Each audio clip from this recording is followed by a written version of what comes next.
Most of us grew out of that 15, 20 years ago when we was in our mid-20s. Most I know, when they start having a family, that gang shit go out the window, man. I don't know now I'm around that still say, but for the most part, nigga, a nigga got to go home to his woman, not the boys. Nigga don't wake up and try to be with his boys. Most of my niggas got 7 or more babies.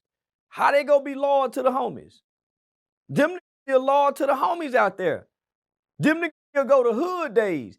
I don't know no grown man associate with a hood day and can be proud of it as a man, as a father, as a husband, as a head of a household. Those are the losers. Niggas who been losing in life.